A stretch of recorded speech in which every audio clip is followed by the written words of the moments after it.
Hi friends. ఈరోజు మనం వచ్చేసి వినాయక చవితికి మండపాలు ఏర్పాటు చేస్తున్నాం కదండీ! దానికి పర్మిషన్ ఈజీగా ఎలా తీసుకోవాలన్నది ఈ వీడియో మొత్తం లాస్ట్ వరకు చూస్తే మనకి ఐడియా వస్తుంది. చాలా ఈజీ ప్రాసెస్ అండి. మనం ఫస్ట్ అయితే క్రోమ్‌లోకెళ్ళి గణేష్ ఉత్సవ్ డాట్ నెట్ అని చెప్పేసి క్లిక్ చేయాలండి. మీకు ఫస్ట్ స్టార్టింగ్‌లో కనిపించింది కదా! దాన్ని క్లిక్ చేయండి. సో, మనకి పేజ్ ఇలా ఓపెన్ అవుతుంది. తర్వాత అక్కడ మనకి ఇక్కడ క్లియర్‌గా కనిపిస్తుంది అప్లై హియర్ అని. మనం అప్లై హియర్ మీదయితే క్లిక్ చేయాలి. ఆఫ్టర్ థట్ మనకి అప్లికేషన్ అని చూపిస్తుంది కదా! అక్కడ మొబైల్ నంబర్ ఎంటర్ చేయాలి. నేనైతే నా మొబైల్ నంబర్ ఎంటర్ చేస్తున్నాను. మీరు మొబైల్ నంబర్ ఎంటర్ చేసిన తర్వాత జనరేట్ ఓటీపీ అని చూస్తే మీకు గవర్నమెంట్ వెబ్‌సైట్ నుంచి ఓటీపీ వస్తుంది. సో, ఓటీపీ ఎంటర్ చేసుకున్న తర్వాత వెరిఫై ఓటీపీ అనేది క్లిక్ చేయాలి. వన్స్ క్లిక్ అయిన తర్వాత మనకి గవర్నమెంట్ వెబ్‌సైట్‌కి అయితే వెళ్తుందండి. అక్కడ అప్లికెంట్ ఈమెయిల్ అనేది ఆప్షనల్ అండి. అది మనకు కావాలంటే క్లిక్ చేయొచ్చు. తర్వాత అప్లికేషన్ అడ్రెస్ మీ విలేజ్ నేమ్ ఏదైతే ఉందో ఆ విలేజ్ నేమ్ అనేది మీరు ఎంటర్ చేయండి. తర్వాత అసోసియేషన్ నేమ్ అంటే మీరు ఏదైతే పెడుతున్నారో అసోసియేషన్, ఆ అసోసియేషన్ తర్వాత ఇన్‌స్టాలేషన్ ప్లేస్ అనేది అక్కడ టెంపుల్ దగ్గరలో నియర్ బై టెంపుల్ దగ్గర పెడుతున్నారా? అపార్ట్‌మెంట్ దగ్గర పెడుతున్నారా? మున్సిపాలిటీలో పెడుతున్నారా? నేనైతే ప్రైవేట్ ప్లేస్ పెడుతున్నాను కాబట్టి ప్రైవేట్ ప్లేస్ అనేదైతే నేను పెట్టాను. తర్వాత ఇన్‌స్టాలేషన్ డోర్ నంబర్ అనేది మీరది ఐడియా ఉంటే పెట్టొచ్చు. నేనైతే జస్ట్ నార్మల్‌గా మీకు తెలియడం నల్ అని పెట్టాను. తర్వాత స్ట్రీట్ అంటే మీరు ఏ కాలనీలో పెడుతున్నారు. దగ్గరలో నియర్ బై లొకేషన్. ఆ స్ట్రీట్ నేమ్ పెట్టేసేయండి.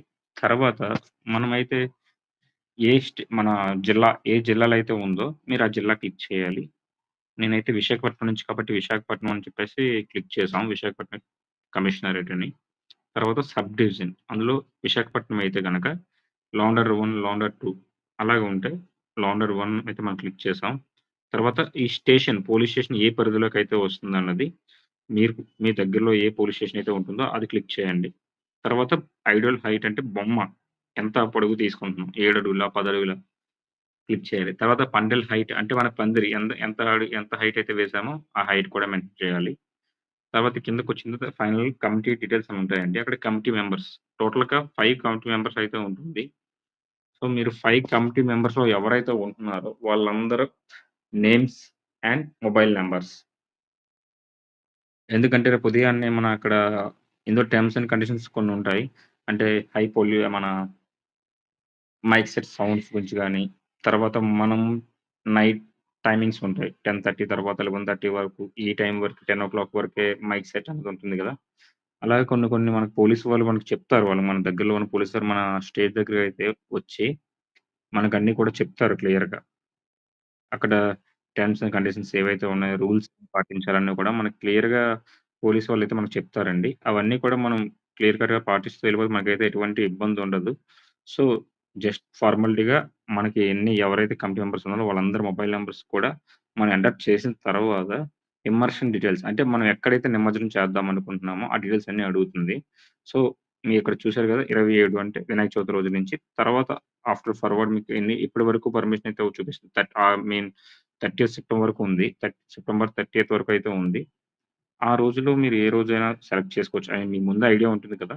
నేనైతే 15 డేస్‌కైతే పెట్టడం జరిగింది. ఈవినింగ్ 5:00 నుంచి 4:30 నుంచి మనం ఇమర్షన్ అనేది స్టార్ట్ చేసుకుంటాం కాబట్టి, ఆ విధంగా అయితే మనం టైమ్ సెట్ చేసుకొని, సెలెక్ట్ చేసిన తర్వాత టైమ్ సెట్ చేసుకొని క్లియర్ చేసుకోవాలండి. తర్వాత ఇమ్మర్షన్ లొకేషన్ అంటే దగ్గరలో మీరు ఫర్ సపోజ్ బీచ్ ఉందనుకోండి. బీచ్ లేదా చెరువుంది. సో, ఊర్లోనే కాబట్టి మనం పెట్టుకోవచ్చు. ఆఫ్టర్ దట్ ఇమ్మర్షన్ మీరు ఏ వెహికల్ ద్వారా అయితే వెళ్తున్నారో అవైతే క్లియర్‌గా క్లిక్ చేయాలండి. ఆటో అయితే ఆటో. ఇంతకు ముందైతే వెహికల్ నంబర్ అడిగేవారు. ఈసారి అయితే వెహికల్ నంబర్ అయితే ఏమి అడగలేదు. జస్ట్ మీరు దేని ద్వారా తీసుకెళ్తారో పెడితే సరిపోతుంది. అంతా అయిపోయిన తర్వాత క్లియర్‌గా ప్రతి డీటెయిల్స్ ఒకసారి చెక్ చేసుకోండి. క్రాస్ వెరిఫై చేసుకొని అన్నీ ఓకే అనుకుంటే సబ్మిట్ కొట్టాలి. నేనైతే దీంట్లో సబ్మిట్ కొట్టలేదు. ఎందుకంటే ఆల్రెడీ మేము అప్లికేషన్ పెట్టేసున్నాం. పోలీస్ వారిని ఇబ్బంది పెట్టకూడదు కాబట్టి మనమైతే అది సబ్మిట్ చేయలేదండి. ఎందుకంటే డూప్లికేట్ మళ్ళీ జనరేట్ అయిపోతుంది కాబట్టి. ఇది ఇలా మీరు క్లియర్‌గా చూడొచ్చు. ఏదైతే సబ్మిట్ కొడితే ఇలా వస్తుంది మనకి అప్లికేషన్ ఫార్మ్ అని, మొబైల్ నంబర్ అన్నీ కూడా. అది అయిపోయిన తర్వాత మనకి ఎన్‌ఓసీ డౌన్‌లోడ్ ఎలా చేసుకోవాలనేది సేమ్ ప్రొసీజర్ అండి. ఇందాక మనం ఎలాగైతే క్రోమ్ నుంచి వెళ్ళామో సేమ్ అలా వెళ్ళిన తర్వాత డౌన్‌లోడ్ ఎన్‌ఓసీ వచ్చింది చూసింది దగ్గర. అక్కడ మీరు ఇంతకుముందు ఏదైతే మొబైల్ నంబర్ ఎంటర్ చేసి ఓటీపీ వచ్చిందో, ఆ నంబర్ ఎంటర్ చేస్తే చాలు. ఈసారి ఓటీపీ అయితే అడగదు. మీకు కిందన ఇక్కడ చూసారు కదా స్టేటస్ అక్కడ న్యూ అప్లికేషన్ మాదైతే ప్రెజెంట్ ఉంది. మీకైతే అప్రూవ్ అయిపోతే గనక అప్రూవ్ అనొస్తుంది. పక్కన యాక్షన్ దగ్గర డౌన్‌లోడ్ అని వస్తది ఎన్ఓసి. డౌన్‌లోడ్ చేసుకోండి. మన ఛానెల్ అయితే ప్రతి ఒక్కళ్ళు కూడా సబ్స్క్రైబ్ చేయండి. సబ్స్క్రైబ్